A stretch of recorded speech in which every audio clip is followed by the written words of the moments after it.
Joe Mihalik's Niagara Purple Eagles are the 5th seed at this year's MAAC tournament, but its backcourt is number 1. Darrell Green and Damon Stewart combined to form the league's top-scoring backcourt duo, something Dave McGarrity's Red Hot Red Foxes will have to contend with today. Sean Kennedy, Blake Sonny, Tom Kenny, they've helped Marist to win 8 of their last 10. It's Marist against Niagara, our first MAAC quarterfinal, and it's coming up next.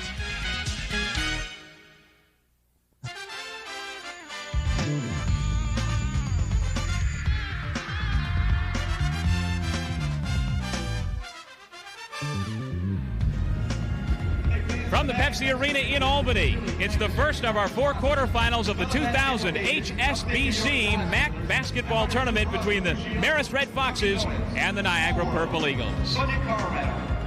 And welcome back, everybody, to Albany. Doug Sherman along with Glenn Consor. Glad you could join us for this long day and evening of basketball. Now, well, let's get right into it. For Niagara, I mentioned their backcourt, Damon Stewart, Darrell Green, the top scoring backcourt in the league. But they both do a lot of things, especially Darrell Green at the point. Well, this is clearly the best backcourt in the league. Darrell Green has put up some terrific numbers. One of the top point guards in the league. He can get in the lane. He can finish. He's doing a nice job of hitting Damon Stewart for open shots. Green's outside his outside shot also has been dynamic, but the key thing is going to be his ability to stop Sean Kennedy in the backcourt. Meanwhile, for the Red Foxes, they've got the 2-time reigning MAAC Player of the Week in Tom Kenny. He's been a monster underneath lately. Well, he's been the hottest player in the MAAC primarily because he's been able to establish position inside. He's also seems to be getting stronger as the league goes on. He just came off a 25-point, 12-rebound performance against Siena. He could be the key inside for Marist. All right, let's check out our keys to the game brought to you by Citizens Communications. First for the Marist Red Foxes. Well, Marist is going to have to stop the guards, that's Stewart and Green on the outside. Also, try to get some points off their defense, but obviously go inside. Kenny's going to have to have a big game on the defensive boards. From Niagara's standpoint, they're going to have to defend the screens. Marist does a nice job rubbing guys off of screens, stay low around the screens, also try to contain Kenny. Green's going to have a big game dictating the tempo. They want to play the up-tempo game. All right, we'll have the starting lineups in the opening tip of our first men's quarterfinal. The Marist Red Foxes against the Niagara Purple Eagles. You're watching the MAAC Television Network. This game is brought to you in part by the Pepsi Cola Company, the joy of cola. HSBC, your world of financial services. Continental Airlines, work hard, fly right. Citizens Communications, the official telecommunications company of the MAAC. Budget, get out of the ordinary with budget. Mazda, get in, be moved. And by the New York Lottery. New York Lotto, will you be ready if it happens to you? We're back in Albany. MAAC tournament action, men's quarterfinal, moments away from getting underway between the Purple Eagles of Niagara and the Red Foxes of Marist. Here's how they'll line up. Starting lineups brought to you by Citizens Communications. Talked about that backcourt of Stewart and Green. Stewart, top scorer in the conference, Nate Bernowski, Terry Edwards, and Christos DeFutis. Meanwhile, the starters for Marist: Rick Smith, Sean Kennedy, Joe McCurdy, Drew Samuels, and Tom Kenny, highlighted at the bottom for good reason. The head coach for the Red Foxes, Dave McGarrity. He spans all the way back to the Rick Smith's era in Poughkeepsie, and he's got his team on a roll and facing a tough challenge in Joe Mihalik's Purple Eagles. Joe, lots to laugh about, because for the first time in 40 years, this program has had seasons of at least 16 wins in back-to-back years. Trying to pick up another win here today and make it to the semifinals tomorrow. We are underway from the Pepsi Arena in Albany. Purple Eagles in their road purple uniforms as the lower seed. The Red Hot Red Foxes in their home white uniforms as the higher seed. Green with a long three to begin the offensive set. And it goes over to the Red Foxes, Glenn.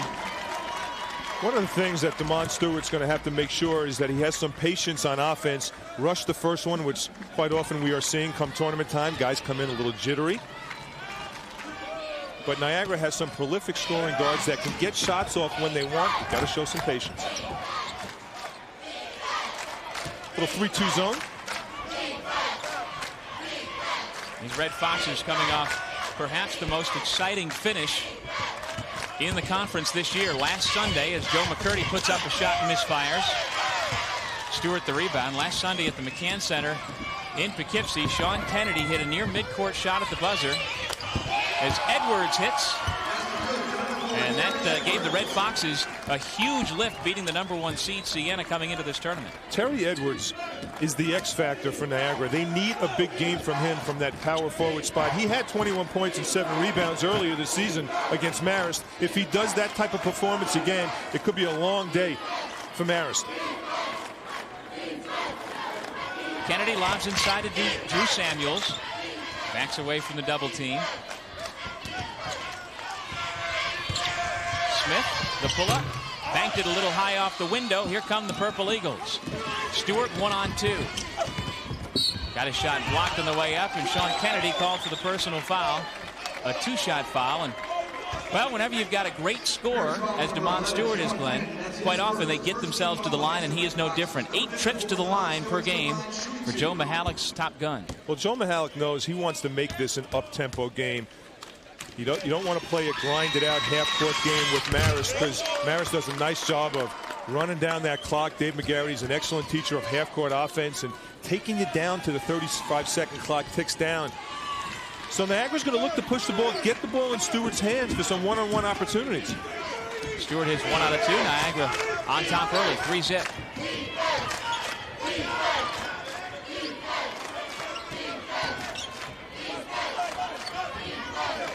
McCurdy pulls up from the right side. Bernowski the rebound. One of the top rebounders in the conference at only 6'4". Darrell Green spins into the paint, somehow keeps his dribble. Little Harlem Globetrotters look to that. Down to one knee and kept the dribble. Little Marcus Haynes look. DeFutis posting on Kenny. The jump hook is sweet. DeFutis, a sophomore from Athens, Greece, makes it 5-zip. Purple Eagles. So 3-quarter court pressure, just to make it a little harder for the guards, and forces Marist to start their offense out a little further than they'd like to. Say now, Niagara's making a statement, Doug. They want to see if Marist can beat them from the outside by playing that 3-2 zone. Well, so far the Red Foxes have gotten nice looks in the middle range, but they've not been able to complete it. A little easier when Drew Samuels has an open lane to the goal, gets the Red Foxes on the board. It's going to be very important for Marist guards to dribble penetrate against the zone, not just rely on outside shooting. Marist is not a great outside shooting team. Meanwhile, Damon Stewart earns himself another trip to the foul line. Fouled by Rick Smith. That's a great matchup here today, Glenn. The defense of Rick Smith and the offense of Damon Stewart. Well, you're talking about one of the top defensive guards in the league. He actually made my all-defensive team, Rick Smith, going up against Damon Stewart, who's an excellent player. Damon Stewart has a very quick first step off the bounce. He's an excellent outside shooter. He's a great story coming from Division III Mercyhurst, transferring in, sitting out last year when they had the great guards in Alvin Young and Jeremiah Johnson. Really was frustrating for him to sit out and watch all last year, and now this is his year, and he really took advantage of it. Blake Sonny has come in. You see him for the Red Foxes. Stewart hits a couple. Yeah, it's really amazing the way Niagara has retooled its backcourt and not missed a beat. Nope. Very unusual. At one point, Damon Stewart was leading the nation in scoring. And, of course, Alvin Young finished that year, was not only the MAAC Player of the Year, but he also finished the year off as the #1 scorer in the nation for Niagara. Tom Kenny finishes. And the foul against Luke Dobrich. That is what Tom Kenny has brought to the table the last 6 weeks. Tom Kenny, I think, has been taking a whole lot of vitamin B the second half of the season, because he's just gotten stronger. This is the dribble penetration that Marist needs. Attacking the zone, Kenny moves to an open spot and gets fouled by Dobrich inside. Look how strong he went up. Senior from Cardington, Ohio, misses the opportunity for the three-point play. 7-4, Niagara on top. Early stages of our first men's quarterfinal here at the Pepsi Arena. Green, nice pass. DeFutis, the easy lay. Well, Darrell Green averages 5 assists per game, third best in the conference. He picks up his first here today. Yeah, what a year Darrell Green has had. 6th leading scorer in the conference, 3rd in assists, 6th in steals, 5th in free throw shooting, and 3rd in three-point shooting. So he has just had a tremendously balanced year, very productive year at that point spot. And a second-team all-conference all-star here in the MAAC. Foul against Stewart on the baseline. Yeah, those picks were announced on Thursday afternoon here in Albany. And Stewart and Green both made the second team, and all second team backcourt. Neither one of them could have made the first team. And Darryl Green was actually the only point guard selected to the all-conference teams. Now, I think if the season had continued on the way the Red Foxes have been playing, Sean Kennedy might have gotten some recognition. Right, no question about it. And Thomas Kenny as well probably would have elevated his status, especially the last 10 games of the year. Here's Samuels working hard inside. 9-6, Niagara on top.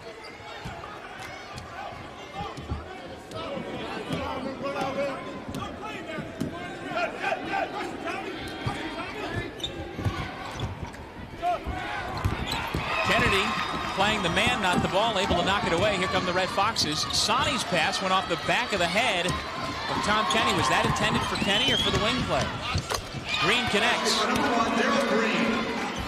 His first 2 points here this afternoon. Purple Eagles on top by 5. Niagara's the number 5 seed. They went 10-8 during the regular season in the MAAC. Same record as Marist, both 10-8. But the Red Foxes, through the tiebreaker system, wound up being the higher seed, but that's really irrelevant at this point. Just get to wear your white uniforms. Samuels, tough turnaround, and he almost got the roll. Nice defense by Edwards to force Samuels into a tough angle. Quick pass, Edwards catch, back to DeFutis from the baseline. That's 6 points for Christos DeFutis. DeFutis is one of these very underrated players, Doug. He can make outside shots. He's a tough player inside as well, and he fights and he works so hard under the boards. And he's got the assignment of defending Kenny this game. Talk about an important assignment. Look how he's trying to front inside. Niagara changing up their defense, going from zone, now straight man. Samuels misfires. Green the rebound, trying to push the tempo. Stewart hits the 3. The Red Foxes have to be careful that this backcourt, the dynamic backcourt for Niagara, doesn't get off, and you can see Stewart is pumped.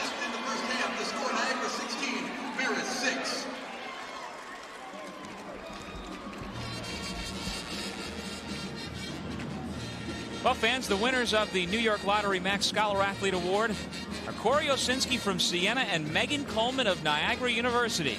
Osinski, an English major with a 3.62 GPA from Schenectady. Coleman, human resources major, a 3.62 GPA as well. She's from Binghamton, New York. The New York Lottery will provide new computers to Jefferson Elementary School in Rotterdam. That's Rotterdam, New York, just outside of Schenectady, and also Brookside Elementary in Binghamton, New York, on behalf of both Corey Osinski and Megan Coleman. The award is based on GPA, community participation, and good sportsmanship. The New York Lottery, supporting education since 1967, saluting Osinski and Coleman for their achievements. And congratulations to both of those scholar athletes. Doug, you always hear coaches say, stay wide on the break, stay wide on the break, don't stay so close. Look how one guy can guard 2 guys there. The pass was too close. Kenny was trailing too close to Sonny on that play. You don't want one guy or 2. You don't want one guy to guard 2. You don't want 2 to guard 3. You want to make it real difficult. Look what happens. Niagara comes back on a fast break. Green fills it up. Well, filling it up. Green's got a couple of points so far, and Damon Stewart already with 6. There is Green, a sophomore from Hyattsville, Maryland, 6'1", 185 pounds, and he is a handful. And he's a great story too, Doug. Darryl Green didn't play much in high school, playing behind Joe Forte and Keith Bogans, went to Carolina and Kentucky. Really shows the depth of that DeMatha program. Pass a little bit ahead of Luke Dobrich, tracks it down and finds Bernowski, whose shot is blocked out of bounds by Tom Kenny. We've got a timeout on the floor with 13:46 left to go in the first half of our first MAAC quarterfinal. 10-point Niagara lead on the MAAC television network. Marist trailing Niagara 16-6. Red Foxes with a good group coming up from Poughkeepsie, about an hour and a half south of Albany here. Crowd starting to fill in the afternoon session here of the MAAC tournament on Saturday. And fans, HSBC is proud to sponsor the HSBC Family Section. Tickets and programs for today's games provided by HSBC, your world of financial services. Some of the Niagara Purple Eagles women's basketball team checking things out here and watching their brethren get off to a quick start. See the shooting. Christos DeFutis 3 for 3 to lead the way. Shea Cohen has come into the game. Immediately puts up the jump hook short. Kenny the rebound. Quick ahead, Jason Hastings somehow got by the defense and he lays it in. Purple Eagles some poor transition defense.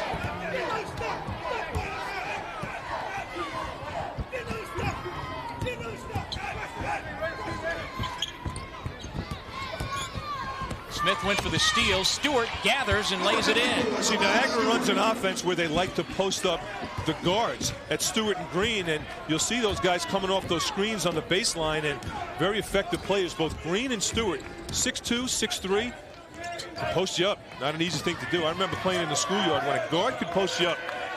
Very difficult thing to defend.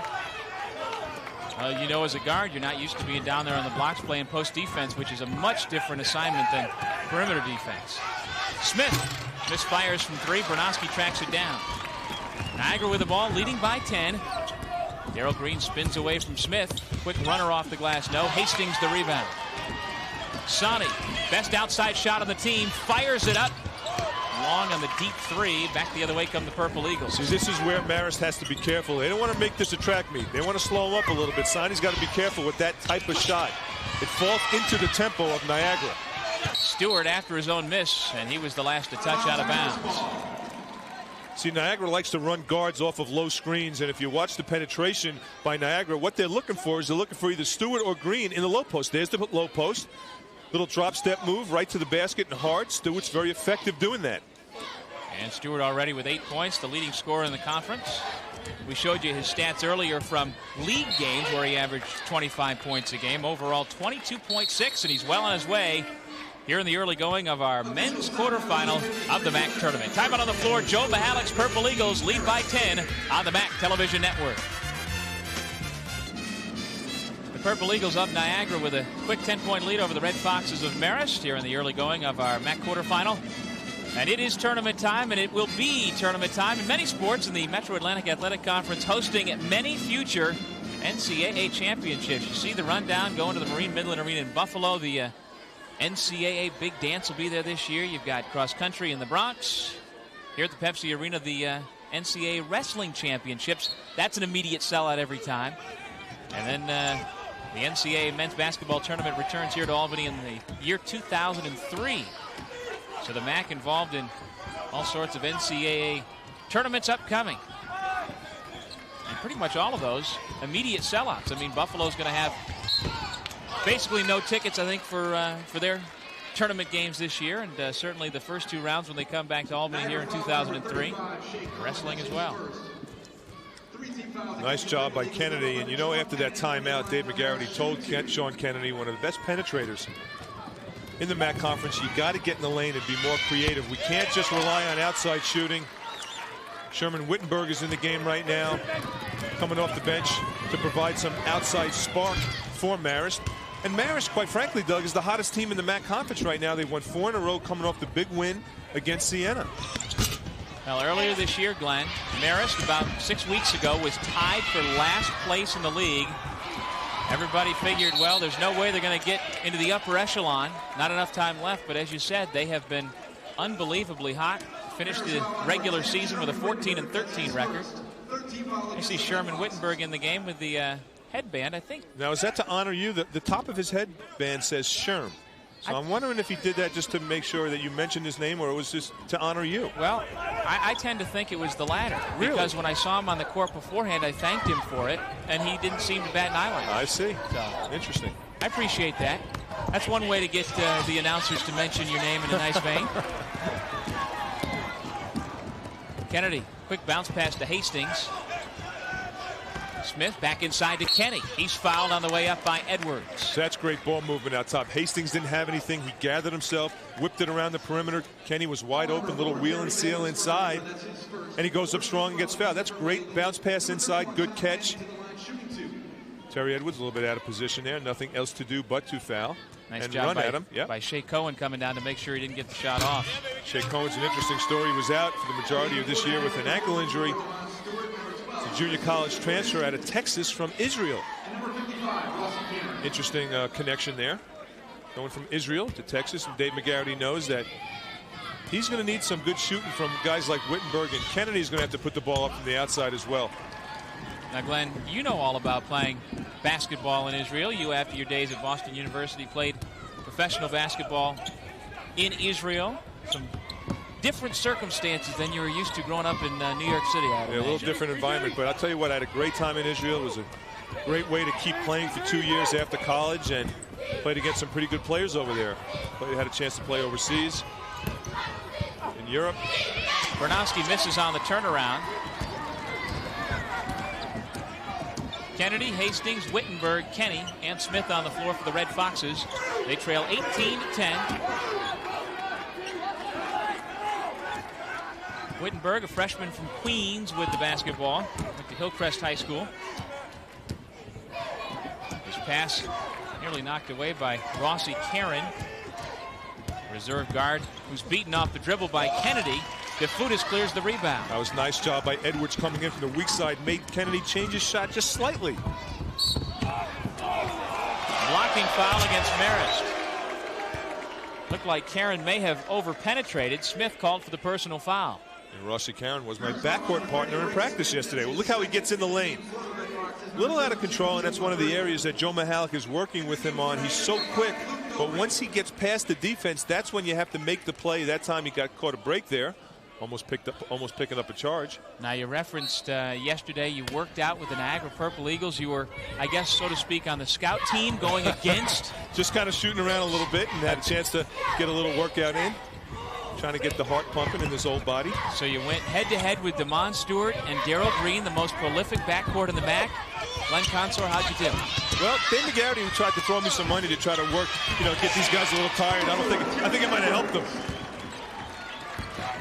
But it was actually fun. I had a good time. Joe Mihalik let me shoot around with those guys a little bit and get a little bit of a workout in. I'm guessing you spent a good portion of this morning in the trainer's room. I did. I got up. I think I tore my left hamstring getting out of bed this morning. Just things don't work the same way, Doug. You think you can do something. I thought I could get by DeMond Stewart a couple times, and my body was saying, you know what? I'm just not letting you do it. You're better suited to be sitting over here right now with me, pal. Edwards with consecutive hoops. Well, look how they're just beating him down the floor. And they're playing. Marist right now is falling right into the hands of Niagara's game plan. Beat him down the floor, get some good shots, get some offensive rebounds off the transition game, and that's exactly what Niagara's doing. Well, Glenn, by and large, these ball players are used to playing night games, and this is an early start. And it's not surprising when in this early quarterfinal, one or both of the teams comes out slowly, and whether that's an excuse or not, I don't know, but it definitely is out of their normal routine. It is. It forces you to eat breakfast at a certain time, get up a little earlier than normally. But, Doug, growing up playing basketball when you're young, I don't think it matters. I think you can play at 5 in the morning or 10 in the morning. DeMond Stewart earns himself yet another trip back to the foul line. Hastings picks up the personal. You see, he felt that it was a clean block. Stewart's got that strong upper body. He just goes up strong, leans in a little bit. Hastings came from behind, looked clean. Stewart already with 8 points, a 74% foul shooter. He's a 6'3" junior from Rochester that Joe Mihalik brought into this program last year. He was a redshirt on the transfer. Dave McGarity, 14 seasons. He was a St. Francis of Pennsylvania player. Strobel in for Edwards. Stewart makes 1 out of 2. 8:20 left to go in the first half. 23-12. Niagara's been leading from the outset.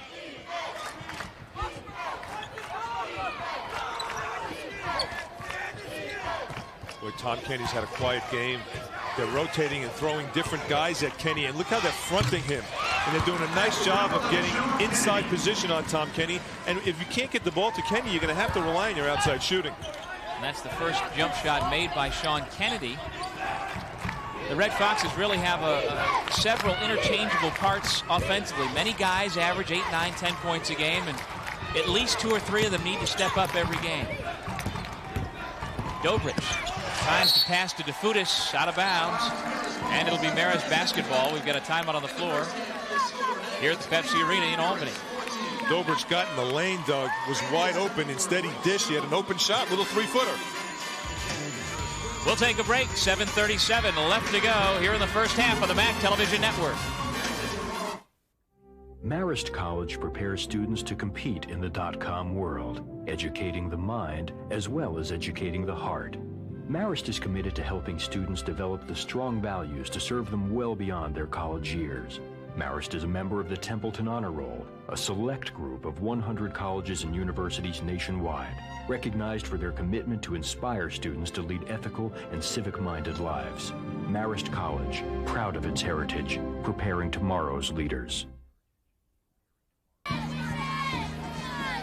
Niagara 23, Marist 14, 7:37 left to go in the first half of our MAAC quarterfinal at the Pepsi Arena. And fans, this week's Did You Know feature is brought to you by Citizens Communications, the official telecommunications company of the MAAC. And Glenn, I'm not so sure if I want to read this one. If Dave McGarity catches wind that I put that out there and things don't work out for the Red Foxes today, I would be perceived as the jinx. I guess so. You see? And if he doesn't find out about it, Doug, I'm going to make sure he does. I'm sure you after would. The game. I have his home number. Well, great success in the early rounds for Dave McGarity since the Red Foxes joined the Metro Atlantic Athletic Conference a few years ago. Take a look at the hot Niagara team, shooting 45%, doing it from the free throw line as well. But they're getting the shots they want. I think that's the key. And Joe Mihalik's doing a nice job changing up his defense. We saw about a 6-minute segment where they played man. Now they're playing 3-2 zone again. Darrell Green back into the game at the point for Niagara. Picked up by Kennedy. Pull-up shot. Darrell Green. He's got 4 points. So Darrell Green is a scoring point guard. He makes himself a threat. He can penetrate and finish inside. And then you see the little 1-2-2, and they'll fall back to the 3-2 as soon as it's crossed over half court. Little matchup zone. Man-to-man principles out top, and they're still trying to front Kenny down low. Kennedy tries to pick his way into the paint. Gives to Samuels. Tough pass, mishandled. Wittenberg picks it up. Shot clock still winding down at 7. Purple Eagles can't pick it up. Finally, Wittenberg goes to Samuels, who lays it in. Nobody wanted it. Finally, the Red Foxes cash in. Samuels the rebound back at the other end.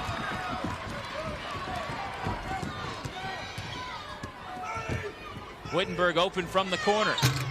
Long on the 3. Joe McCurdy. His first 2 for the day. Joe McCurdy, senior from Mount Vernon, New York. Broke his wrist in practice last week in January, and his status late in the year was in doubt, but he made it back for the last couple of regular season games, and looks like he's doing all right here in the tournament. See, whenever you play a zone, you have to lay a body on a man. Watch Strobel. Strobel just didn't find the man first. He just watched the ball. Instead, McCurdy just snuck in. And that's one of the liabilities that you develop when you play a zone. You just watch the ball sometimes. You have to watch the men around you and then do some banging. Glenn, you can see on that rebound, Samuels, or rather McCurdy, got that rebound one-handed. He's still certainly favoring that injured hand. Darrell Green thought about it. Looked like he was going to pull up from about 28 feet. Bernowski. Cutting Stewart off the up fake. Gets by Wittenberg and an easy left-handed layup. See, he's just too big and strong for Sherman Wittenberg that time. He just penetrated in, lowered his shoulder, and took it from about 7 feet out and made it a layup. Edwards, after the steal, he winds up in the scorers table. It'll be Marist ball. With Chris Smith on the bench, Marist's best defensive player, it really hurts because he's one of the few guys that could defend DeMond Stewart in the conference. Sonny in for Wittenberg.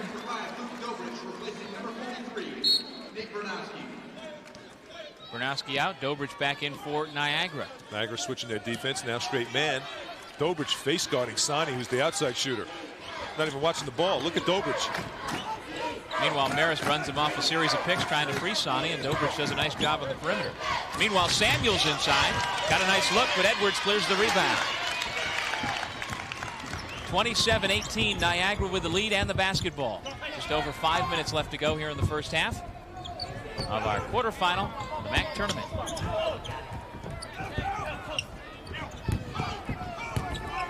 Winner of this game will advance to the semis to take on the winner of our next quarterfinal between Siena and Canisius. Stewart the steal. He'll try to make the Red Foxes pay.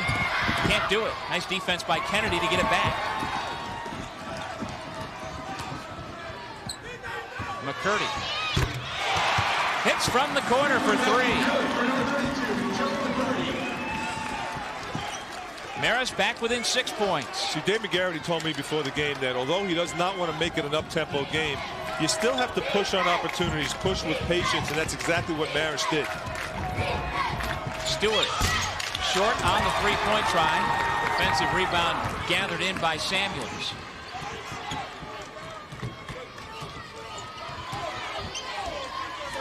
Sean Kennedy, sophomore point guard from Southport, New York, gives it to McCurdy, who hits.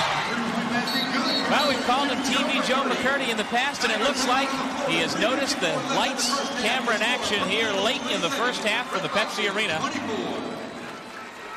We've got a timeout on the floor, and we'll take a break. 27-24, Niagara leading. We're going to stay here, just a 30-second timeout. So with 3:54 left to go in the first half, all of a sudden the Red Foxes showing signs of life, and Joe McCurdy's been in the middle of it. See, one of the problems that Niagara's having right now is that they're forcing the issue a little bit too much in the transition game, and Marist right now is exploiting that a little bit. Damon Stewart rushed his shots, took a couple of bad shots in the transition game. Instead of bringing it back out, working the clock a little bit, Marist, on the other hand, normally the half-court team is getting open shots in their transition game. So Niagara has to say to themselves, we got to match up better in the transition game, match up outside the three-point line. Kennedy's making some outside shots, and so is McCurdy. McGarity's got it going again. Dave McGarity's club 10-8 during the regular season in the MAAC, 14-13 overall, and red hot coming into this MAAC tournament. Niagara a year ago was the co-regular season champion and the top seed in the '99 MAAC tournament. Illegal pick against Terry Edwards.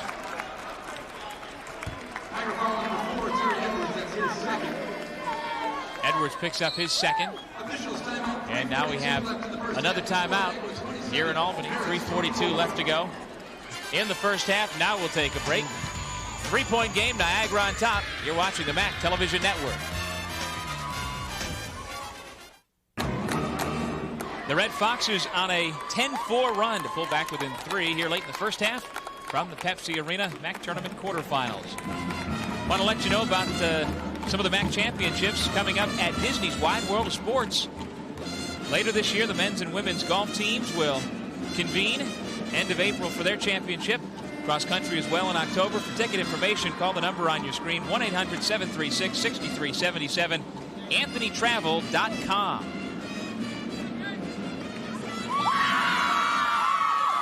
The Niagara University Purple Eagle cheerleaders trying to root on their team, but right now the Red Foxes have had the better of things over the last 8 or 9 minutes. Well, you have to understand the momentum that Marist has coming into this tournament. 4 straight wins. Kenny's really picked up the slack, along with Sonny, Wittenberg, and Hastings. 3 guys that have really been productive for Marist. This is a team that also is not a great free throw shooting team. It's really hurt them this season, but they still have been able to finish real strong. And Kenny, again, clearly in the last 5 games has been the top player in the MAAC conference. Samuels with the shot clock winding down. Great job of getting a good look. See, so much attention is being brought to Kenny in the low post. That's leaving guys like McCurdy and Hastings. Drew Samuels wide open. Samuels so far making the Purple Eagles pay. He's got 8 points, and we've got ourselves a 1-point game. Green puts up a long three that's way off the mark. McCurdy the rebound, and Marist can take the lead. It's a 12-4 run for Marist.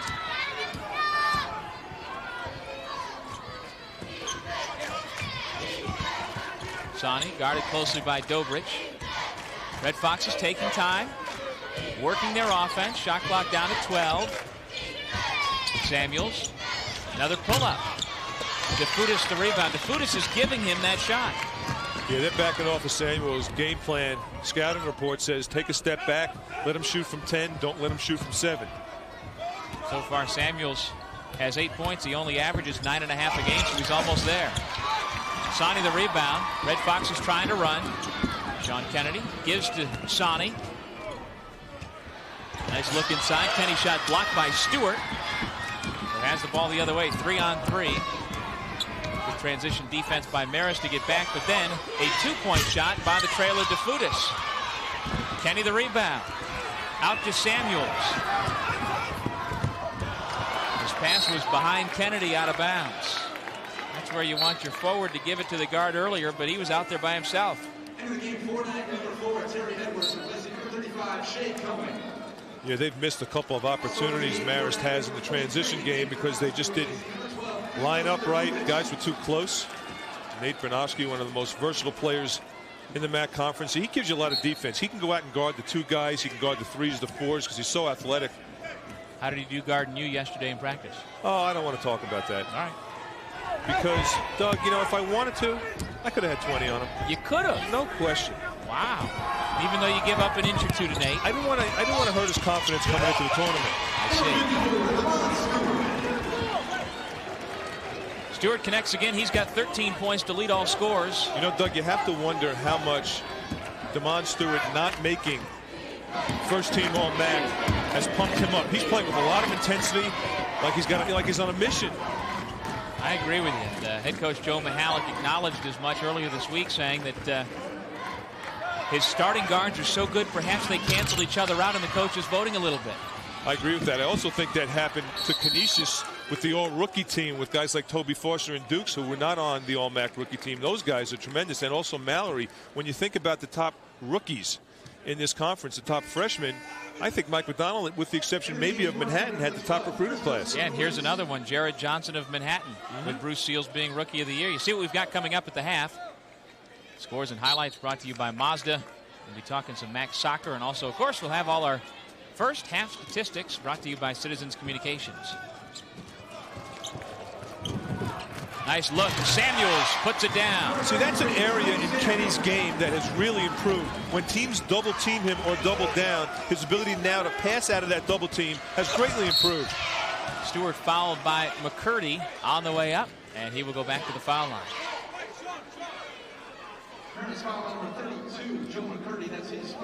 McCurdy's first and the 6th against Marist. You see Tom Kenny and Joe Mihalik.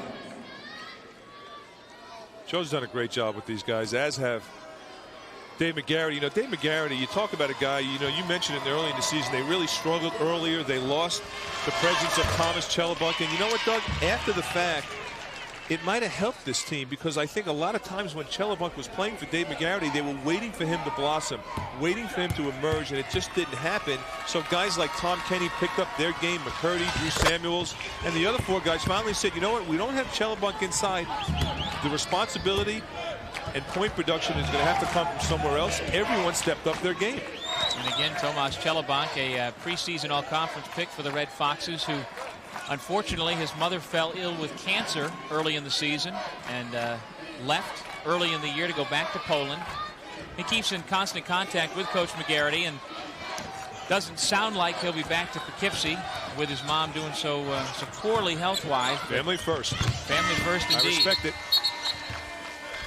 That is the end of the half. No follow-up shot, even though they tried. We've got ourselves a good one. Niagara jumped out to the quick lead, but Dave McGarity's Red Foxes have pretty much caught Joe Mihalik's Purple Eagles. 31-28 our score. You're watching the MAAC Television Network. I assumed that college would be a long series of lectures, tests, and papers. That was until I went to Niagara University. I put my logistics major to work as an intern at Praxis. I was so well prepared that after a short time, I was offered a promotion in a full-time position when I graduated. At Niagara, learning inside and outside the classroom are both important. We encourage students to have active learning experiences in research, internships, co-ops, and study abroad. Niagara University. Make your education an experience. Back in Albany, our Pepsi MAAC basketball telecast, 2000 MAAC tournament. Niagara with a 31-28 lead at the half of our first men's quarterfinal. And welcome back, everybody, to Albany. Doug Sherman along with Glenn Consor. Glad you could be with us here today. And Niagara jumped out to a quick 12-point lead, but the Red Foxes, they've been hot. They just keep plugging away. Yeah, I think Marist made a nice adjustment about 10 minutes into the first half, saying, we got to push the ball up and get some easy shots. They really struggled against the Niagara zone. They really struggled when Niagara was changing their defenses. So what they do, they took it off the glass and got some easy shots in transition. The old expression in basketball coming back once again, teams that run don't like to get run on, and that's exactly what Marist is doing. Meanwhile, as advertised, the leading scorer in the conference, DeMond Stewart for Niagara, 15 points. He's getting his points from the perimeter, driving to the basket, and at the line. Yeah, I think Marist is going to have to make that adjustment to pick him up early and make sure he doesn't leak, because when he leaks, he's creating one-on-one opportunities for Niagara, and it's been very protective. And you're right. I think he's playing possessed. He doesn't like being snubbed off the first team. He's a second-team All-Star, according to the coaches. Okay, let's check out the final standings, brought to you by Citizens Communications. And Siena, as expected, won the regular season crown at 15-3. Iona closing strong as well at 13-5. And then that mix in the middle, Glenn. There's a whole bunch of teams, 6 or 7 teams that could win this thing. Well, we talked about it in between games. Who was going to be the unexpected team that kind of sneaks up on everybody? Could it be Canisius? Could it be Ryder? Kind of interesting to see Ryder and Canisius win when they came in the 7th and 8th position. Loyola and St. Peter's dropped out. It was really tough, I think, for Roger Blinn, losing Khalif Allen and Kamal McQueen, and also Sellers in that last game. They really were depleted. All right, let's check some of the scores from earlier in the Metro Atlantic Athletic Conference tournament, brought to you by Mazda. Get in, be moved. And on the men's side, earlier this week, you see Canisius surviving and beating off Loyola. Then the game you spoke of, St. Peter's lost to Ryder. Those are the 2 play-in games yesterday. Meanwhile, quarterfinal action on the women's side, Siena, a mild upset over Ryder, as expected. St. Peter's moving on, Fairfield moving on, and Loyola playing well to knock off Niagara in that first-round game. And then earlier today in the women's semifinals, also the St. Peter's women, the Peahens, have moved on to the championship game. We'll take a break from the Pepsi Arena in Albany. Men's quarterfinal action, the Purple Eagles leading the Red Foxes by 3 on the MAAC television network.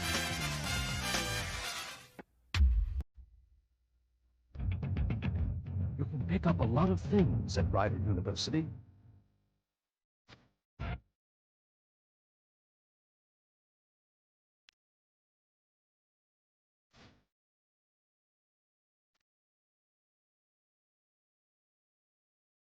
All of them lead to success. Call or visit Ryder University in the heart of central New Jersey. This game is brought to you in part by Mazda. Get in, be moved. The New York Lottery. New York Lotto. Will you be ready if it happens to you? Continental Airlines. Work hard. Fly right. Citizens Communications, the official telecommunications company of the MAAC. Chase Manhattan Bank. The right relationship is everything. Bob Stores. Great buys on brand you wear. And by SmallWorld.com, the largest independent developer of online fantasy sports games. Back at the Pepsi Arena at the half, the Purple Eagles of Niagara leading Marist 31-28, our first men's quarterfinal here in Albany. Now, each fall, the MAAC conducts a championship at Disney's Wide World of Sports. And last year, 1999, the MAAC men's soccer teams traveled down to Florida for their championship. Let's take a look.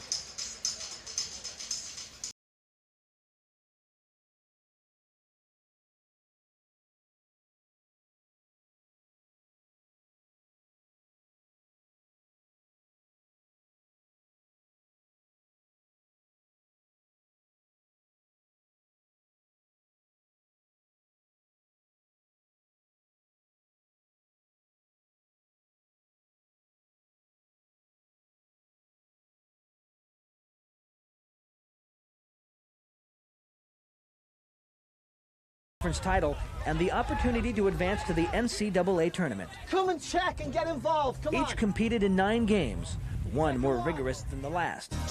In the first round, Canisius came out on top over Niagara, while the number 9 seed Ryder squeezed by St. Peter's.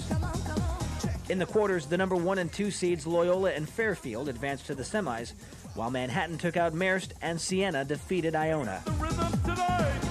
But in the end, it came down to the top 2 seeds, battling it out in the championship game.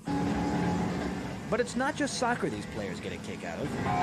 The students took a timeout at Disney Quest in downtown Disney, where the players experienced the ultimate interactive adventure. But the fun didn't stop there. The weekend also highlighted the MAAC's best and brightest. Player, coach, and Rookie of the Year were honored at the Indiana Jones soundstage at Disney MGM Studios. This is the first year we've had the sportsmanship. The first ever MAAC Sportsmanship Awards were given out to student athletes inside Disney's Pleasure Island Theater. But an award the league prides itself on is the MAAC All-Academic Team. A conference-high 39 student athletes were rewarded for their dedication inside the classroom. In the midst of all the fun, players found time to gather and give thanks by participating in Mass. As a weekend promoting fun and togetherness takes its last seconds away, Fairfield celebrates the end of the year with a victory as the Metro Atlantic Athletic Conference soccer champions.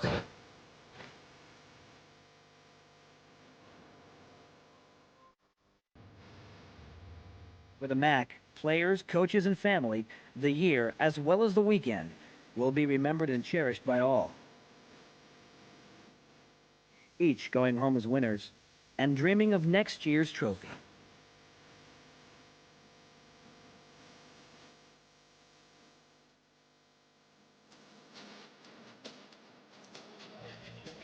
At the half, Niagara 31, Marist 28. We'll come back and have halftime stats and the start of the second half coming up on the MAAC Television Network. Niagara 31, Marist 28 at the half as we take a look at our first half statistics brought to you by Citizens Communications. And not surprising, things are pretty balanced here, Glenn. During the last 3 years, these two teams in the regular season have split their 6 meetings. This is the first time they've met in the postseason, and even all the way around. And you see 41% apiece on the shooting, and consequently the score is pretty close. Yeah, I think the only difference is Niagara really struggling from the three-point line. Rebounding, normally Niagara has been out-rebounded this year by 3 rebounds per game, but they're doing a nice job now on the defensive boards. It's been 1 shot from Marist and they're done. But you got to give Marist a lot of credit, again, for making that adjustment, pushing the ball up the floor. The only difference I see in this game is that Marist did a nice job of getting back on defense. Still, they have to shut down Stewart, who's one of the best one-on-one plays. They also, Niagara did a nice job shutting down Kenny, only 3 points in the first half. Samuel stepped up with 10, though. We'll see how the second half breaks down. It begins in a moment. Niagara with a 3-point lead on the MAAC Television Network. Back in Albany, ready for the start of the second half of our first quarterfinal. Niagara with a 3-point lead over the Red Foxes, who red hot coming in, having won 8 of their last 10, including 4 in a row. And Tom Kenny, the center of attention during that stretch, Glenn. He had been scoring over 20 a game. He has only 3 so far. You see the leading scorers. Samuels has done a nice job stepping up and making Niagara pay for that double team in the low post. Yeah, he only put up 3 shots in the first half, and I think that was the difference. Didn't get many looks. And you know, Dave McGarity said at halftime, we're going to need to get Tom the ball in spots where he can score. But you got to credit guys like DeFutis and Edwards for fronting him down low, preventing him from getting that ball. They're making Marist make the tough pass.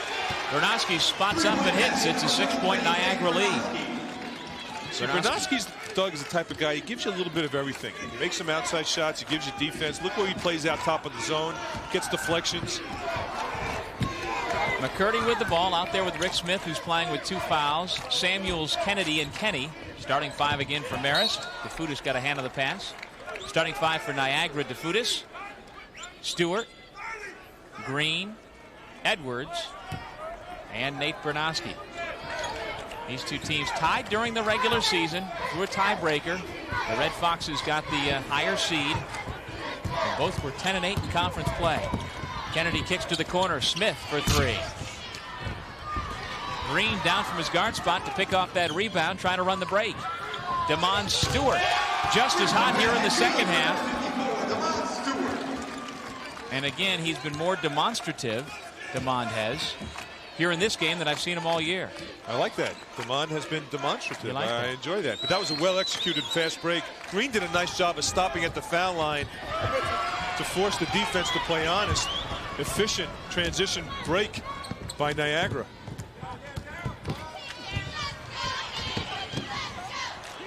Stewart unable to get it in the front court, but it was deflected by Marist.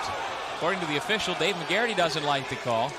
But so no backcourt violation. Purple Eagles with 15 left to shoot have possession.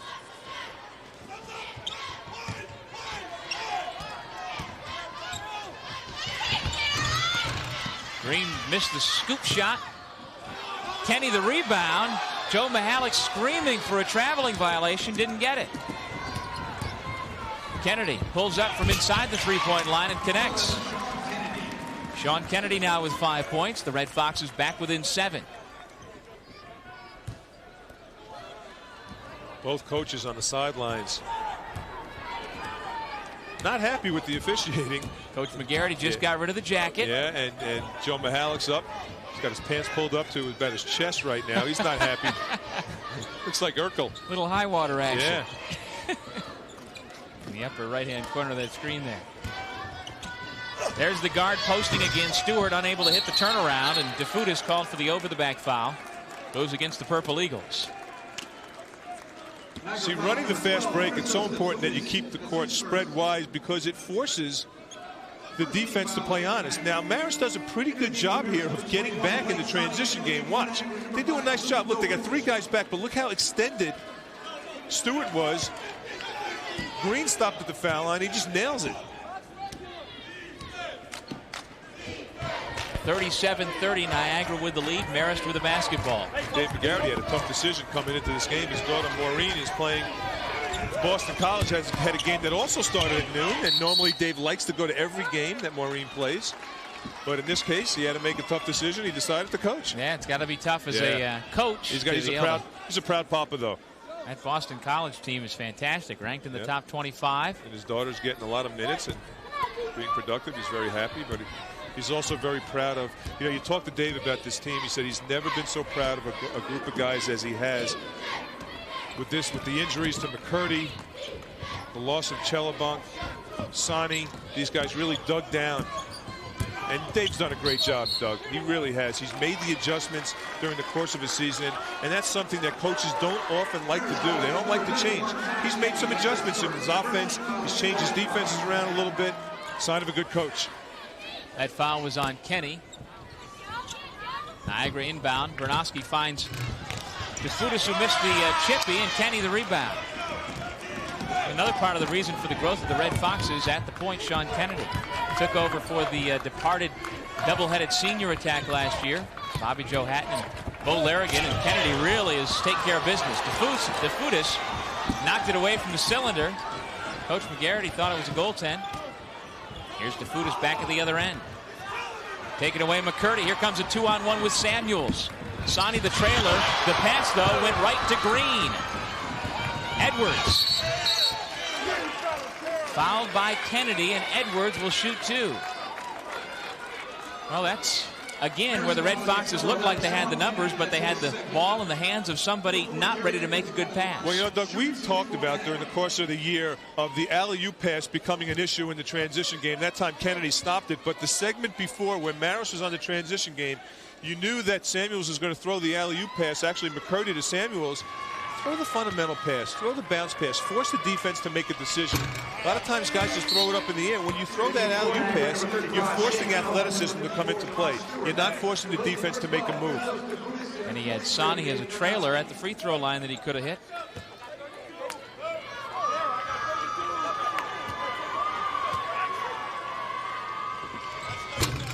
Edwards missed them both. Red Foxes with the ball trailing 37-30. Kenny on the block was fouled. Cohen came over to help out Edwards. And maybe that's how you get Kenny involved. Try and beat the defense down before the double team can get there. Well, Marist was successful in the first half pushing the ball up the floor, but that also took away from Kenny's game. I think in the second half here, Marist has to slow down a little bit, use the 35-second clock, set up Kenny inside. Kenny still with just 1 field goal. He had the slam dunk early in the game and now has 4 so far. Smith and Hastings come back in for the Red Foxes. Samuels goes to the bench, as does McCurdy.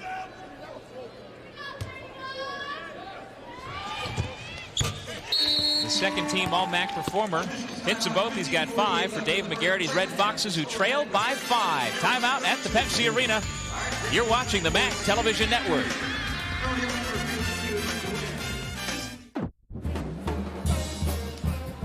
Niagara leads Marist by 5. 15:48 left in the second half of our MAAC quarterfinal. And not just about basketball these days.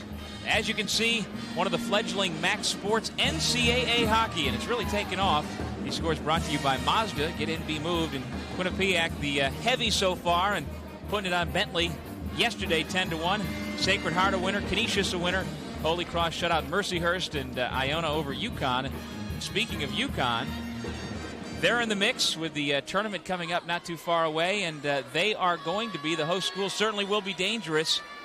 Several hockey teams in the hunt for the 2000 MAAC Hockey League Championship. And if you'd like to see it in person, the 2000 Eastern MAAC Hockey League Championship hits the ice March 16th and 18th at UConn in stores. All session passes affordably priced at $10 a piece. For ticket information, call toll-free 1-877 at UConn. And Iona had a big hockey win against UConn last night, Doug. Wasn't about that at the hotel. Shea Cohen, his first field goal. 7-point Niagara lead.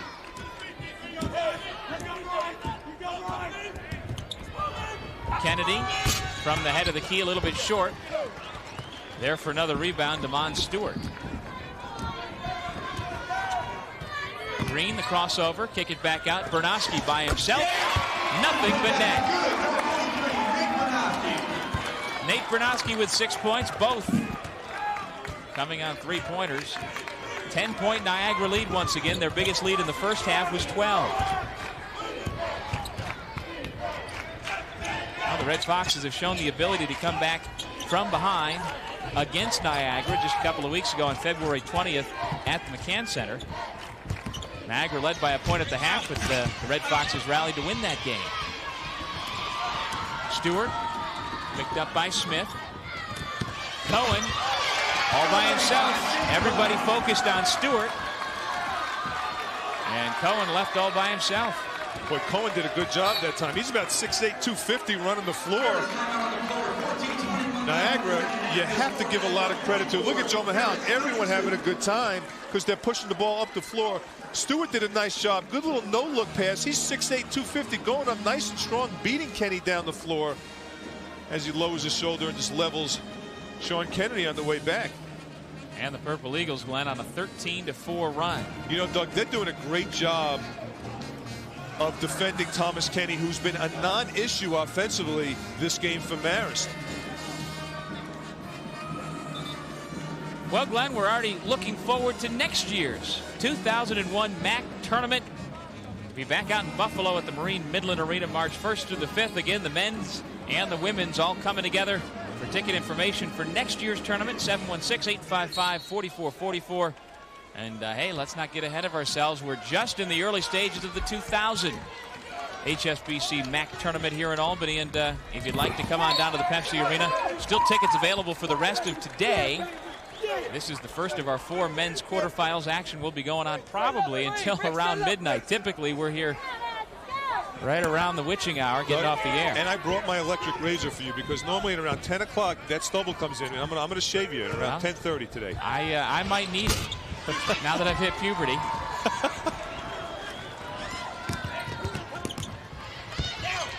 Green shot blocked by Kenny. See, the thing is, as a evening worker at my TV station, I usually get up and, you know, late in my day, I shave. So by 11 o'clock, typically, I'm still relatively clean shaven. But with the early wake-up call this morning, I had to shave at 7. So by tonight, I'll be Grizzly Adams. I know. Every year it happens, Doug. I turn around, look to my left, and you look like Kirk Gibson used to look. Nice push this time by Kennedy. This is what they're doing nicely, is getting in some nice, easy baskets in the open court. Kennedy goes coast to coast. Gets Dobrich on his back. See, someone should have stopped him a little earlier around top of the key, but once he gets in around the foul line, if he gets into the paint, he can finish. Dobrich out of the game. Motioning that he took a little elbow to the chin. Kennedy knocked it out of bounds. It'll be Niagara ball. Well, Glenn, we talk about how wide open this tournament is. It has been over the last decade. The last 8 MAAC champions have come from different schools. Different institutions have won the last 8 in order, starting from 99 and going back. Siena last year, Iona here in Albany 2 years ago. Fairfield, the big upset out in Buffalo, out of nowhere. Canisius, St. Peter's, Loyola, Manhattan, and LaSalle Seems like forever and a day ago the Explorers were in the conference, but they were the last dominant team to win a couple of championships consecutively. Since that time, everybody's taken a turn. And over the past 9 seasons, the #1 seed has only won twice, and that's one of the reasons this tournament is so enjoyable for the folks out there watching. You come in thinking that maybe Siena's going to win. They clearly were the best team in the regular season, but the element of the unknown. I remember a couple years ago in '97, Fairfield came in last place in the conference seeding, and they ended up going 4 straight, winning the whole thing. They got everybody healthy at the right time, and what do you know? They got themselves. Paul Cormier got the club into the NCAA, gave North Carolina in the first round all it could handle. You never know when March Madness is upon us what will happen. Hey, did you check out this week's Sports Illustrated? I did. With Ken Griffey Jr. on the cover along with Mark McGuire and Sammy Sosa. You go to the college no, don't get me on my baseball because I know what you're going to say. Okay. If you go to the college basketball section, you can rip on me later. Okay.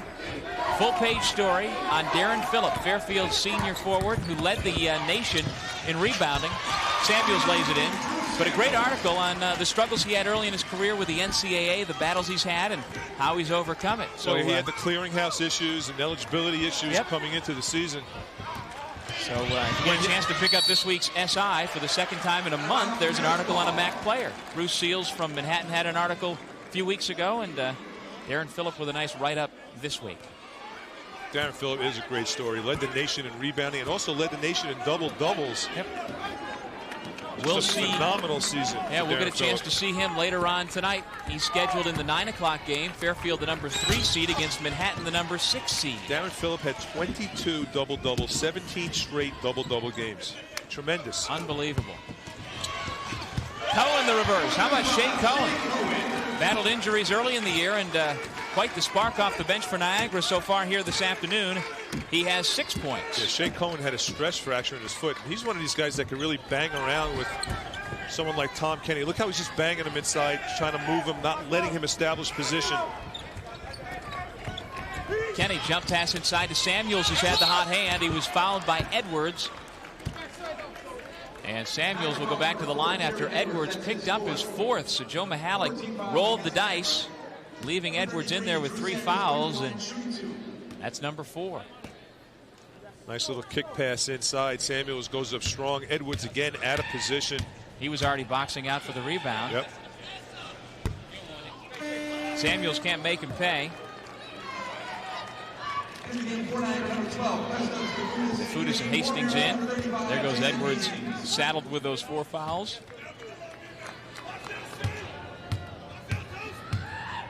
Samuels, a junior from Elmont. He's one of the captains for the Red Foxes. 0 for 2, though, from the line. Can't cut into that 10-point Niagara lead. Here's Cohen again. Working the low block. Had it stripped away. Hastings does a nice job to come down and knock it away. And Niagara called for the foul with 11:21 left to go. Second half, timeout on the floor. The Purple Eagles enjoying a 10-point lead for Joe Mihalik. We'll be back with more MAAC basketball after this. Back in Albany, 11:21 left to go here in the second half. The Purple Eagles with a 10-point lead. There you see a listing of the Spring MAAC Championships. Baseball and softball will be in Poughkeepsie at Marist College in May. Lacrosse and rowing at Fairfield. Tennis at the Concord. And golf down at Disney. Wide World of Sports. And to find out more about MAAC basketball, go online and check out the new conference website, MAACsports.com. It's updated regularly and provides current information about your favorite MAAC teams and players. Doug Sherman, Glenn Consor back in Albany early in what's a long day of March Madness College Hoops, our first of 4 men's quarterfinals. Marist still struggling from 3. Look at that, 18%. But I think the storyline in this game so far has been Marist's inability to get Caney the ball in scoring areas. And if he can score, that 3-point shooting percentage is going to increase. Now we saw McCurdy spearhead a charge late in the first half. Samuels has been the one consistent offensive force, but he lost it on the way up. Samuels called a quick timeout to avoid the turnover. So the Red Foxes use a timeout.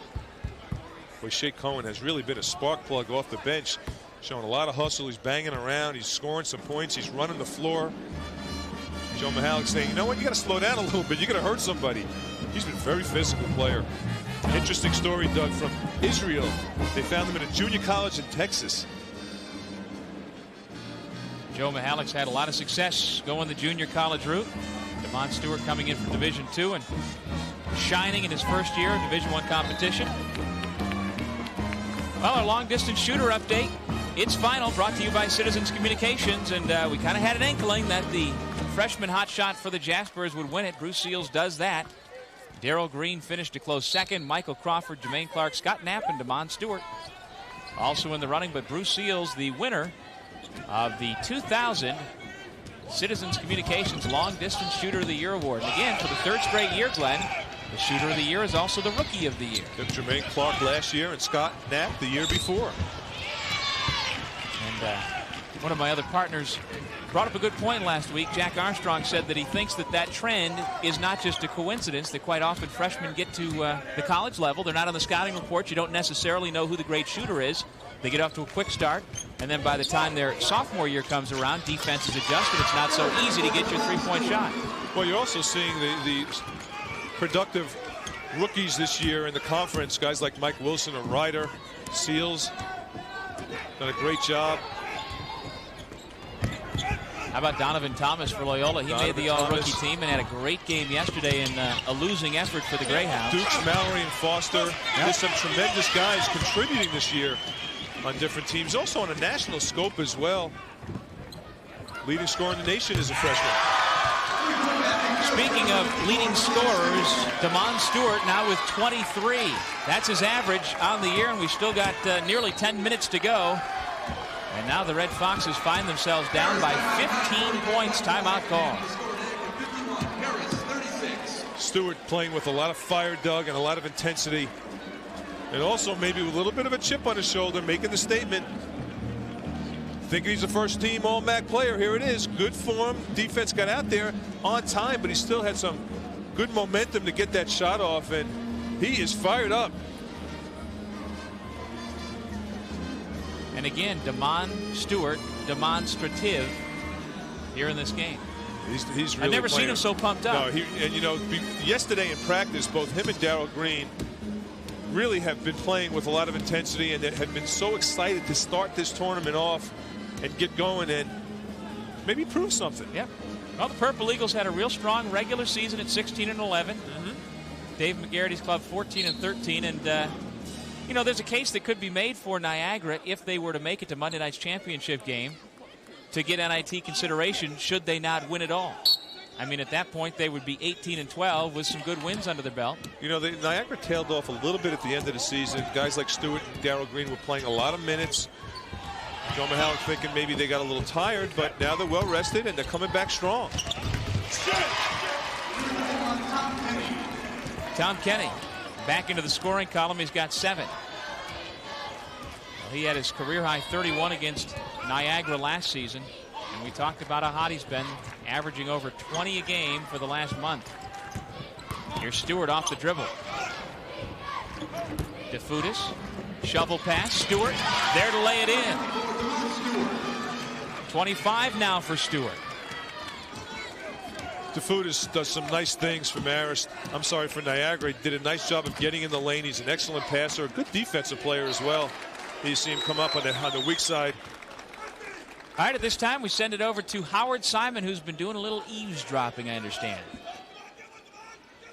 Garrity not happy with his team, said they're giving up too many easy transition baskets. You were just talking about DeFutis. He said they've given up too much inside to DeFutis and Cohen as well. On the other hand, Joe Mihalik very happy with his rebounding. That's letting him run. Very happy with his defense, too, guys. They were suspect inside on defense this season. They've done a good job on Tom Kenny. Back to you.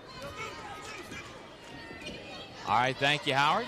53-40 Niagara with a 13-point lead. Here's Stewart again. Ran into Tom Kenny and decided to pull it out and work again on the baseline. Blocking foul against Smith. Well, we were hoping for this matchup to really shine, but Smith got into early foul trouble, and it's really been all one-sided. But you got to credit the defense from Niagara. Guys like DeFutis and Cohen doing a great job against Kenny. And you also have to credit, as Howard mentioned, they did a nice job playing internal defense, but you also have to credit the guards out top of putting pressure on the guards, not letting the Marist guards look inside to guys like Kenny. They're forcing them to take them off the bounce. They're playing good weak side defense. There again is the penetration by Green. And Green's done a nice job, Doug, of being under control with his penetration. He can score. He's drawing attention, and he's dishing when he draws.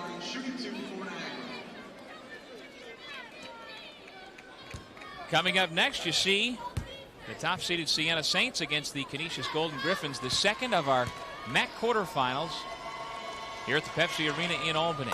Doug Sherman along with Glenn Consor and Howard Simon. Joe Mihalik's Purple Eagles hoping that they will have a ticket into the semifinals. You know, Joe Mihalik really prepared yesterday in practice on how to defend against screens. Marist runs a lot of things off the high post, and they set a lot of screens, staggered screens for Kennedy and also Kenny. And look at the job they're doing inside on Kenny. Look at the job Cohen's doing, fronting him inside, not letting him get the basketball, and he looks. He's only had around 4 or 5 touches this whole game. Nice dish. Shea Cohen strong to the hole again. 8 for Shea Cohen, and he'll go to the line to try and complete the three-point play. But Darryl Green is putting on a clinic on how he draws and dishes into the lane. Marist is making it too easy for him as he gets in the lane. Little draw and dish. Cohen goes up like a man, strong to the basket. That's how you're supposed to go up. A lot of big guys pump and pump fake. Go inside. You go up strong with 2 hands, take it to the rim. You're going to get fouled. Well, you can see with the upper body development he's got, there's no shortage of strength when he goes to the rack. See that stubble, Doug? A little shaving stubble? That's what you're going to look like at around 10:30. I don't think on my worst day I can hang with Shea Cohen in that regard. DeFutis. He's got 10. Young man from Athens, Greece, into double figures. Kennedy, fouled by DeFutis. Kennedy will go to the line for 2. Well, it's a 19-point game with 7:42 to go, and the Red Foxes need to start their own run here. Niagara's been on a 22-8 run over the last 9 minutes, and it's time for the Red Foxes to answer back if they are to make a ball game of this. Well, Marist is getting ready to insert Drew Samuels and Rick Smith. Those are 2 very good defensive plays. Expect some full court pressure, at least 3/4 court pressure by Marist. Still plenty of time left, though. 7:42. You don't need to apply full court pressure, but it would help. Niagara's a very good team in breaking pressure when you got guys like Damon Stewart and Darryl Green. Quick off the dribble. Kennedy gets 1 out of 2, and that takes us to our next break. Dave McGarrity's Red Foxes have to figure out how they're going to shave into this 18-point deficit. You're watching the MAAC Television Network. 59-41, Niagara has opened up an 18-point lead here at the Pepsi Arena. Fan Small World, a new internet sponsor of the MAAC, is the largest independent developer of online fantasy sports games. You can play Small World baseball, football, hoops, and hockey all for free. And they will have the best NCAA bracket game on the internet, Journey Through the Tourney, where you can sign up and you can compete against 50 friends and against the world. Now, Small World is based in New York. The company loves the spirit of competition here in the MAAC, and MAAC fans would love to play and compete in Journey Through the Tourney. If you want to find out more about Small World games, go to www.smallworld.com. Well, we said that Bruce Seals was the Chase MAAC Rookie of the Year, and let's see how we got to that point. You see some of the names of the award winners on a weekly basis. Seals there in January won one of the awards. Villafane winning back on December 20th. We've yet to see him in today's ball game for Niagara. Another weapon inside for the Purple Eagles. And we see the most recent ones. Toby Foster for Canisius finishing strong. We will see the Golden Griffins here in our next quarterfinal as they take on the top seeds from Siena. The Chase MAAC Rookie of the Week all year long, brought to you by Chase Manhattan Bank. The right relationship is everything. Some full court pressure by Marist as they fall back. Niagara doing a nice job not rushing their shot, attacking the pressure, pulling it back out. They got a lead. Clock's an ally. Bernowski to DeFutis. Shot clock at 10. Green, strong move into the paint, stripped away by Kennedy. Green got it back, lost it on the way up, and it went through. Shot that from his ankles. It's been that kind of second half for Niagara, on top by 20. And a blocking foul against Bernowski. Purple Eagles not content with their 20-point lead, keeping the pressure on. Well, Doug, when things are going well for you, good things happen. He goes up, he loses it, and that ball doesn't even hit rim. Everybody's smiling. Darryl Green knows things are going good when you can throw in loose balls like that. Second team all-conference performer. Meanwhile, Sean Kennedy at the free throw line. Over the last 5 games, he has really been a scoring threat from the outside for the Red Foxes. And he is up to 9 points so far here today. That's his season average.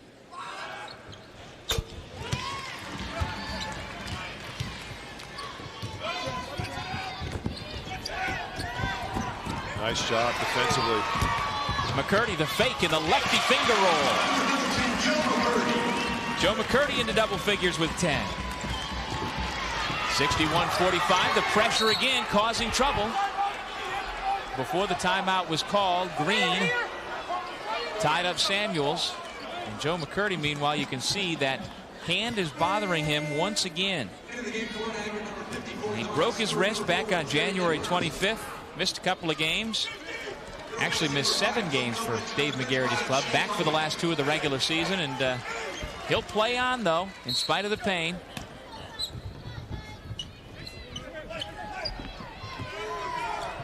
Kennedy gets a screen from Hastings to McCurdy from the head of the key. Banks it in. He shakes his head, but he'll take the 3. McCurdy with 13 points to lead Marist, and the Red Foxes try to make a run. Stewart answers back. You know, Doug, there's around 4 or 5 players in this conference that can get you a basket when you need it. DeMond Stewart's one of those guys. Look at Kennedy with the answer. Little left hand with the defense on his hip. All of a sudden, Marist is playing with some fire. And they know to get back in this game, they're going to have to do it with defense. Kennedy keeps it in the left hand, gets DeFutis on his right shoulder, and he keeps it in his left hand away from the defense. Terrific job feeling the defense, balanced, great concentration. And he hit the free throw to complete the 3-point play. Glenn, on consecutive possessions, Marist in transition has gotten left-handed layups as guys went to their offhand. Pressure this time broken by Niagara. Stewart up the right sideline. Still with the dribble. I'm starting to have a flashback to a few years ago. The MAAC tournament here at what was called the Knickerbocker Arena. Iona Sean Green went off in an overtime game. Future NBA player for the Indiana Pacers. Wound up with over 40 points. A game where he was just possessed. DeMond Stewart seems to have that feel here this afternoon. Well, he really does. He's got great rhythm in his shot, and he's one of these guys that could typically take you off the bounce, but his 3-point shooting is working tonight for him. Well, Glenn, the 1999-2000 Chase MAAC Men's Players of the Week. As we reminisce just a bit, Darrell Brown got off to a great start for the Jaspers and continued it. He finished stronger than he started. And then you see DeMond Stewart and Tom Kenny, 2 of our stars here in this first quarterfinal, also closing strong. The Chase MAAC Men's Players of the Week. Brought to you by Chase Manhattan Bank. The right relationship is everything. The tension builds with under 6 minutes to go in the second half. Dave McGarry doing a great job with that pressure. 3 consecutive turnovers from Niagara caused 2 baskets, and that 3-point bomb off the backboard by McCurdy. Here's McCurdy again. Can't use glass from the corner. He doesn't need it. Joe McCurdy with 16 points. Smith and Kennedy getting together. And Smith picks up the personal, his 4th. So both he and Edwards have 4 personals. It's an 11-point Niagara lead. Purple Eagles with the basketball.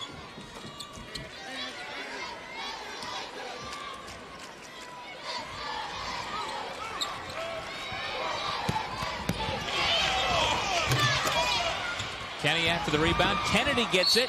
Tied up by DeFutis. And on the alternate possession arrow, this time it'll stay down here. DeFutis does all the little things that are quite often unnoticed. He picks up loose balls. He makes assists. One of these real good internal passes. Gets tips on offensive rebounds. Sets nice screens. Very underrated player in the MAAC conference.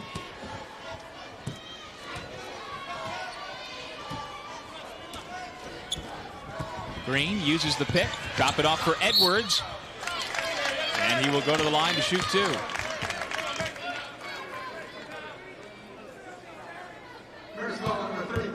Drew Samuels commits his first foul. Both teams over the limit. That was a shooting foul, though, so Edwards will shoot 2. Senior from Dallas, Texas. He averaged 12.5 points a game, and right now playing with the 4 fouls. Fouled out of 8 games this year.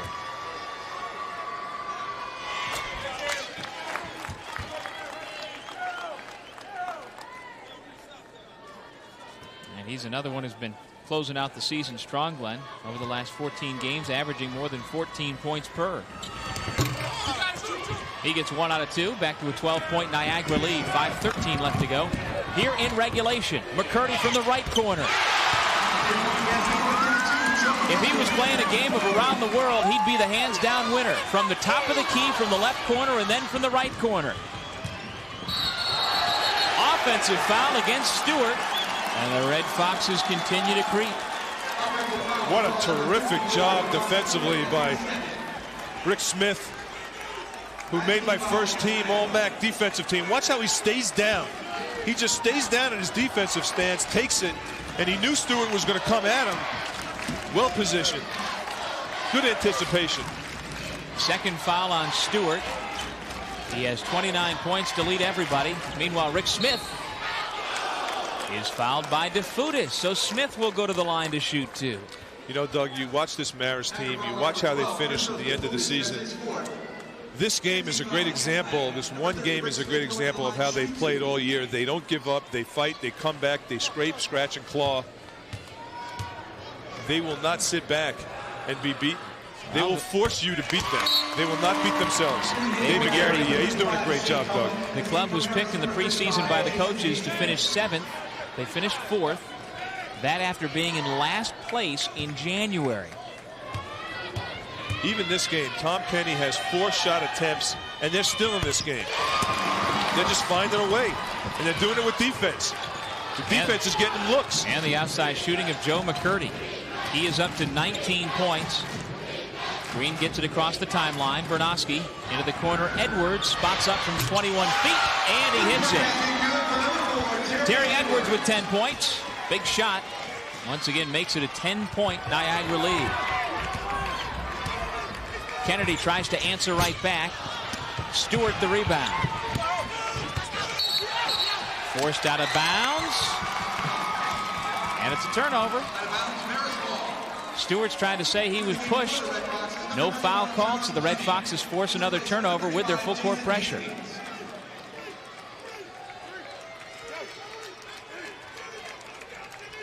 Four minutes, 15 seconds left here in the second half.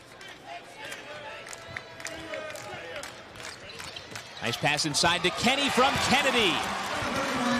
Back to an 8-point game. Some of the fans who came up from Poughkeepsie starting to make some noise, Glenn.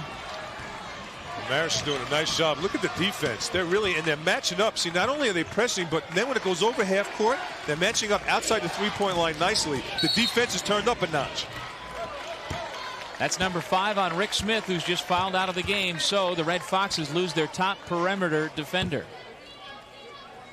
And that's painful, Doug. Rick Smith can really do some nice things defensively.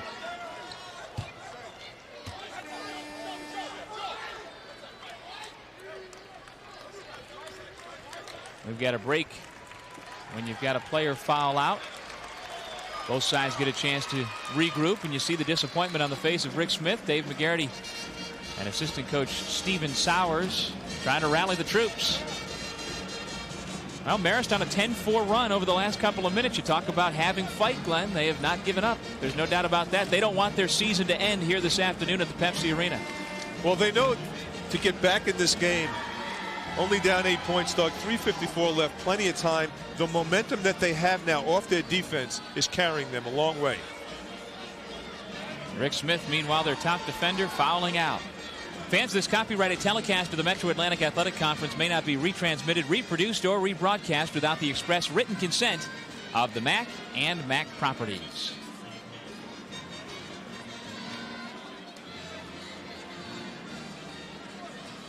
There's Rick Smith on the bench. One of the top defensive guards in the MAAC conference. Wish he could take back, trade in 2 of those fouls and get back on the court. Can't do that. Darryl Green, an 81% foul shooter. 5th best in the conference in that category. Nice stroke. He gets the roll. That's 8 points for the sophomore tri-captain, and we've got a timeout. Niagara holding on to a 10-point lead over Dave McGarrity's Red Foxes. We'll be back with more MAAC basketball after this.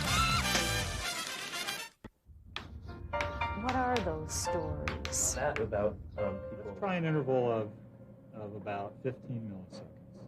That's half of what the PISA was.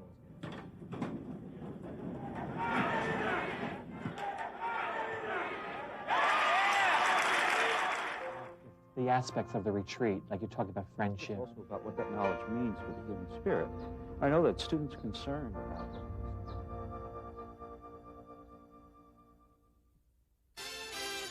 This game is brought to you in part by HSBC, your world of financial services. The Pepsi-Cola Company, the joy of cola. Citizens Communications, the official telecommunications company of the MAAC. Budget. Get out of the ordinary with Budget. Chase Manhattan Bank, the right relationship is everything. And by Bob Stores, great buys on brands you wear.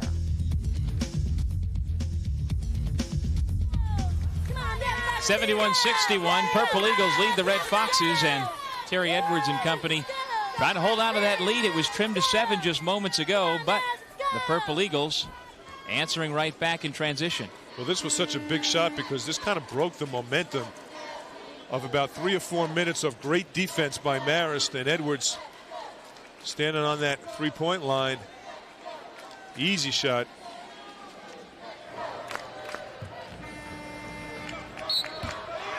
Second half shooting from 3 by Niagara has really been the difference, enabling them to maintain this lead because Marist has done a great job coming back with their defense. Kennedy for 3. Way short. Cohen the rebound. The other big difference statistically, Glenn, rebounding. Niagara with that, out-rebounding Marist 38-22.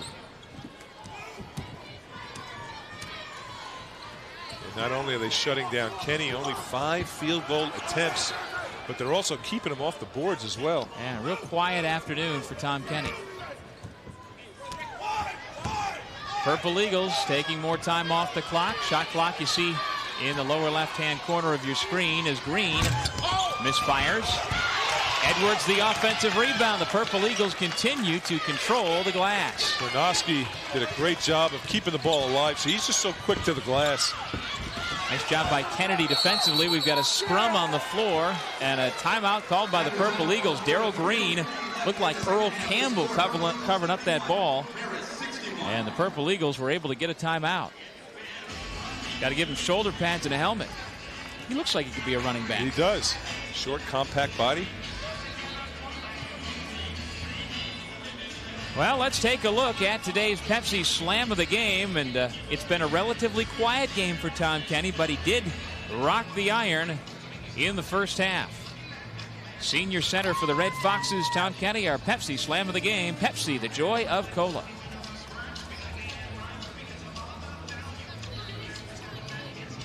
There's Thomas Kenny. You know, talking to Dave McGarity before the game, talking about Thomas Kenny's progression through the years. You know, Dave said he rode him pretty hard. You know, he really forced him to maximize his ability, and he's one of these kids, when his career is over, you see Niagara really dominating the glass, but when Tom Kenny's career is over, he really can one of these guys that could say he maximized his ability. Yep.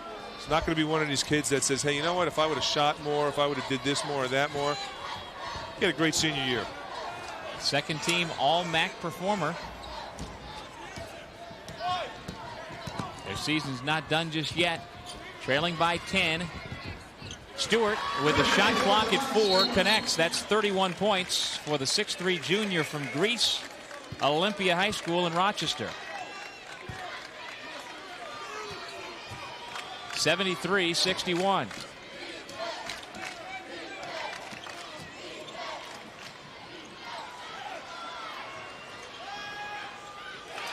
Sean Kennedy, 16 points.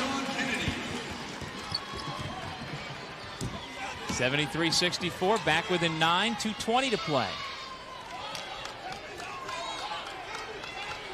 Bernowski guarded by McCurdy, who keeps looking over to the bench to see if they want to give up a foul. Now a foul off the ball, as prescribed by the bench, I believe. Well, the Pepsi Arena here, Glenn, starting to fill up. The next game is the home team in the top seed Siena against Canisius. That'll get underway 20 minutes after the end of this ball game. The second quarterfinal to determine who will take on the winner of this ball game. Shea Cohen will go to the line. Only a 53% foul shooter, so obviously the Red Foxes identified who they wanted to put to the line with 2:07 to go.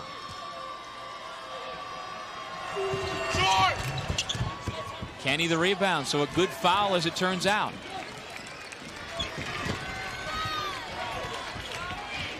Under 2 minutes to play. Sonny. McCurdy guarded by Stewart. Back to Sonny. The deep three. In and out, no good. Cohen gets the rebound, and he's tied up by Kennedy. Well, for most perimeter players, that shot by Sonny, you would say was way out of his range, but I'd say that's well within his range, and he almost knocked it down. That was about a 28-foot shot he just threw up. Obviously, Marist needing a 3. Still plenty of time, though, Doug. I'm not too sure if Dave McGarity would have wanted him to take that shot. I know Joe Mahalik did. But I like the fact that Dave McGarity has identified Kennedy to foul Cohen. If Cohen gets the ball in his hands this late in the game, give him a whack. He just missed his first, but that time he looks good with a perfect swish. 9 points for the sophomore power forward. See the focus in his eyes. 2 for 2. 75-64.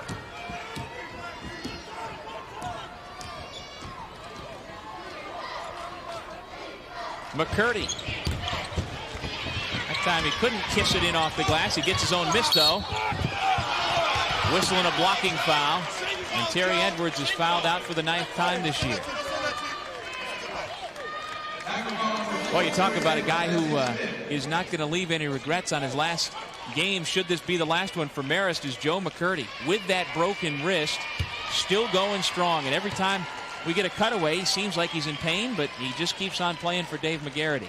Well, he's doing all the little things as well. You know, he's made some big shots. Now he's picking up long rebounds, attacking the glass, picking up steals off the defense. This is a cat fight, Doug.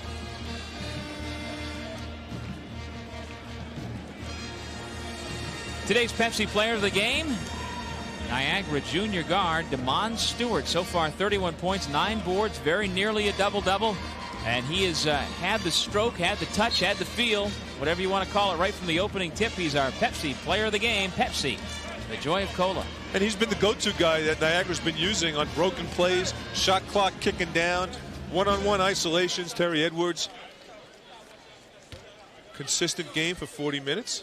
Before he fouls out. Well, 4 different Niagara players in double figures, and Green's got 8. It's a good balance, along with the 31 by Stewart. Doug, this game is far from being over. 1:34 left in the clock. Makes this shot. It would have been a 10-point game. Well, Joe's had the touch from outside the stripe from three-point land, 5 for 7. You see him catch that ball one-handed. He does not want that ball to touch that left hand. See, what this also does, if he makes this, is it allows Marist to set up their defense. Foul right away, stopping the clock. Kennedy stripped Bernowski and called for the personal foul. So Bernowski will go to the line, and he's a very good free throw shooter, 81%. Both teams over the double bonus.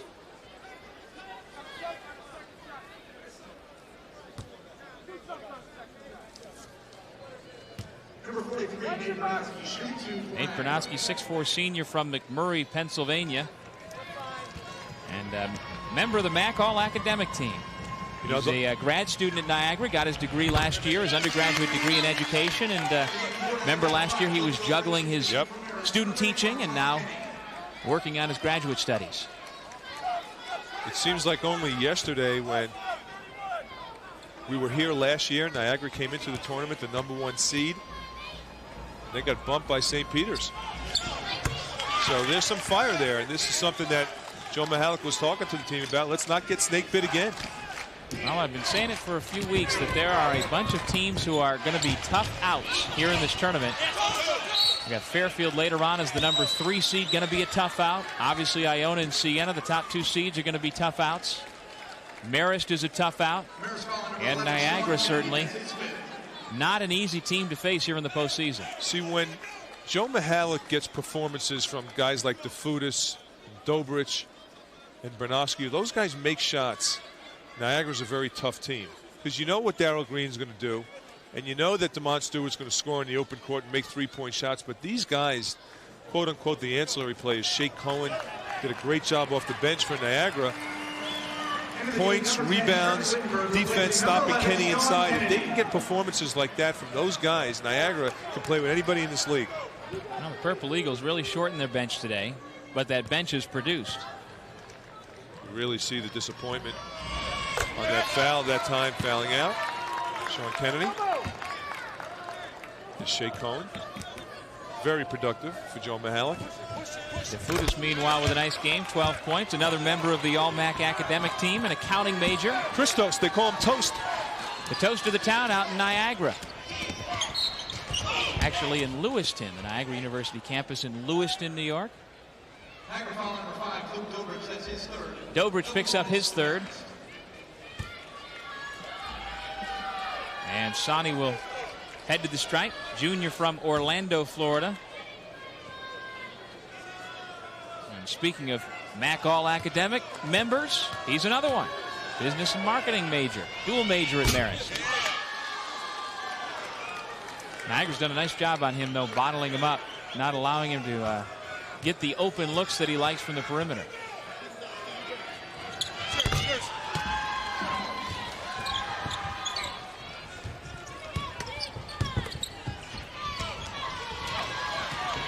Sonny hitting only 1 for 2. There's the alley-oop that Stewart couldn't catch.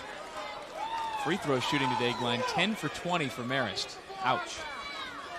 And you win and lose games on the free throw line, and you also win and lose games by making fundamental plays. That time, Darryl Green threw it up to the rim again, Doug. Make the basic play, make the basic bounce pass, and it's conversion. Instead, they were fortunate enough to maintain possession.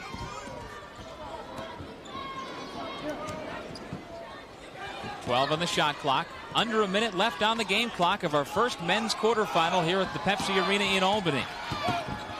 Green, nice pass to Bernowski. Perfect execution of that half-court offense, winding the shot clock down and getting a layup. Bernowski into double figures with 10. McCurdy off the mark. DeFutis the rebound. And with a 16-point lead, Niagara can pretty much wind down the clock and get ready for tomorrow.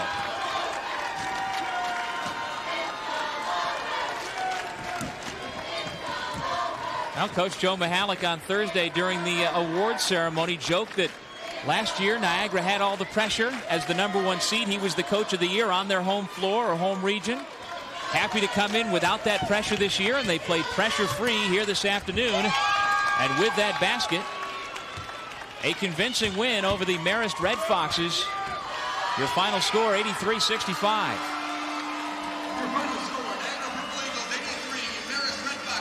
We'll be back to talk to the winning head coach and our player of the game in just a moment. Niagara moves on to the semifinals, eliminating Marist 83-65 on the MAAC Television Network. Back at the Pepsi Arena in Albany, Niagara has moved on to the MAAC semifinals, beating Marist 83-65. We send it over to Howard Simon, standing by with the winning coach. All right, Joe Mihalik is here. Joe, it sounds to me like we were just chatting. You hit all your keys in this game. We really did. we have a lot of respect for Marist. They're a very good team. And when we got the draw, we weren't the happiest team in the world because we were playing the hottest team in the league. They had just won 8 out of 10. And I think Dave McGarry deserves a lot of credit for that. But we did also know we felt like we were the better team. And the beauty of this game is that you get a chance to prove it. I think we proved it today. But we have a lot of respect for them. I thought DeMond Stewart was just unbelievable. And I also think that what we hoped was true is true, that Nate Bernowski just needed some rest. Darryl Green just needed some rest. They got their rest. We got great production from Christos DeFoutis, who is DeMond's roommate. And I think all his pep talks have really helped. And we're really looking forward to tomorrow. Let me see what DeMond has to say about this. Obviously, your first tournament game was a memorable one. Oh, yeah, it was wonderful, man. I've been waiting for this for 2 years now. You know, it's my dream just to come up here and play Division I basketball and do a good job in these playoffs. And that's my whole thing. Last night, I couldn't even sleep, man. I'm so excited just to be here. And my team, they played wonderful today. And I'm so happy for them, especially for the seniors. You know, Nate Bernowski played a great game. I'm so happy for him. Congratulations, DeMond, on step one. Yeah. I can't wait to go tomorrow. All right, DeMond Stewart joining us, and Joe Mahalik, Niagara in the semis, 4th time in 5 years. Doug, we'll send it back over to you. All right, thank you, Howard. Final score once again, 83-65. DeMond Stewart ties his career high with 31 points, our Pepsi Player of the Game. We'll take a break and come back to the Pepsi Arena in Albany. You're watching the MAAC Television Network.